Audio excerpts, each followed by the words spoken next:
Hello guys, welcome back to my channel. আপনাদের জন্য আবার একটি নতুন আপডেট নিয়ে এসেছি। এবার কিন্তু আধার কার্ড বন্ধের চিঠি পাঠাচ্ছে বাড়ি বাড়ি ইউআইডিএআই। আধার কার্ড ডিঅ্যাক্টিভ করার জন্য আপনার বাড়িতেও আসতে পারে চিঠি, আপনি যদি এই কাজগুলি করে না থাকেন। বাতিলের খাতায় বহু আধার কার্ড, আশঙ্কা সত্যি হলো অবশেষে আধার কার্ড নিষ্ক্রিয়করণ চিঠি। আধার ডিঅ্যাক্টিভ পোস্ট অফিসে স্পিড পোস্টের মাধ্যমে যাচ্ছে বাড়ি বাড়ি। আপনি পেয়েছেন এমন চিঠি? সম্প্রতি একটি চিঠি অনেকের বাড়িতেই পৌঁছে যাচ্ছে। এই চিঠি যাচ্ছে আধার কর্তৃপক্ষ তরফ থেকে পাঠাচ্ছে জনভিত্তিক রিজিওনাল অফিস।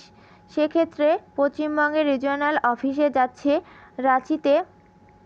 যারা চিঠি যাচ্ছে ইউআইডিএআই আঞ্চলিক কার্যালয়, রাঁচি ইউআইডিএআই আঞ্চলিক কার্যালয়।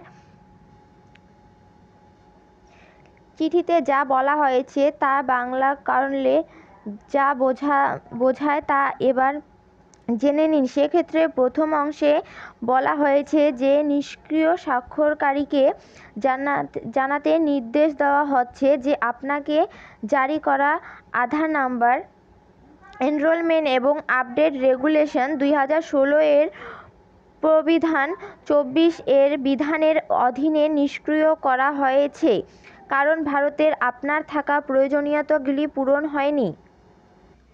দ্বিতীয় অংশে আরও জানানো হয়েছে যে এই ধরনের নিষ্ক্রিয়করণের বিষয়ে যে কোনো অভিযোগ তার আঞ্চলিক কার্যালয়গুলিতে ভারতের অন্যান্য শনাক্তকরণ কর্তৃপক্ষ ইউআইডিএআই দ্বারা সেট করা অভিযোগ নিষ্পত্তি ব্যবস্থার মাধ্যমে সমাধান করা যেতে পারে। তার অর্থ এটা বোঝা গেল যে এই আধার নিষ্ক্রিয়করণে, আধার ডিঅ্যাক্টিভেশন করার পর থেকে আর সেই আধার কার্ড দিয়ে কোনো কাজ করা যাবে না। তাহলে কি আবার নতুন করে বানানো হবে আধার কার্ড? সেটি কখনোই সম্ভব নয়, কারণ একজন ব্যক্তির নামে আধার কার্ড একবারেই ইস্যু হয়ে থাকে। তাহলে এই ধরনের আধার নিষ্ক্রিয়করণ চিঠি পেলে কি করতে হবে? আধার কার্ড বাতিলের চিঠি পেলে কি করবেন? চিঠিতে স্পষ্ট বলা রয়েছে যে যদি আপনি ফের এটি সক্রিয় করতে চান তাহলে আঞ্চলিক অফিসে যোগাযোগ করতে হবে। অর্থাৎ এই ধরনের চিঠি ইস্যু হয়ে গেলে আর কোনো লোকাল আধার সেন্টার, ব্যাংক বা পোস্ট অফিসে গিয়েও করা যাবে না আপডেট। তাকে যোগাযোগ করতে হবে নিজ নিজ রাজ্যের রিজিওনাল অফিসে। এছাড়া আপনার টোল ফ্রি নাম্বার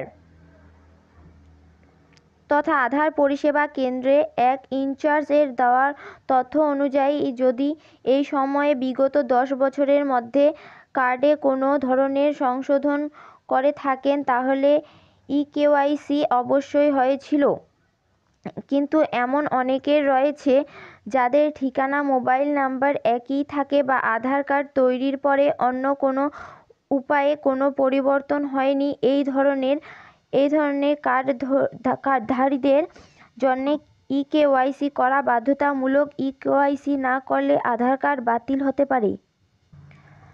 আধার নিষ্ক্রিয়করণ করা হলে যে সমস্যা হবে, আধার দিয়ে করতে হয় এমন কোনো কাজই আর করা যাবে না। ব্যাংকের লেনদেন বন্ধ হতে পারে, জমি কেনা বেচার কাজ করা যাবে না, মোবাইলে সিম কার্ড সংক্রান্ত সমস্যা দেখা দিতে পারে, ইনকাম ট্যাক্স সংক্রান্ত সমস্যা ইত্যাদি।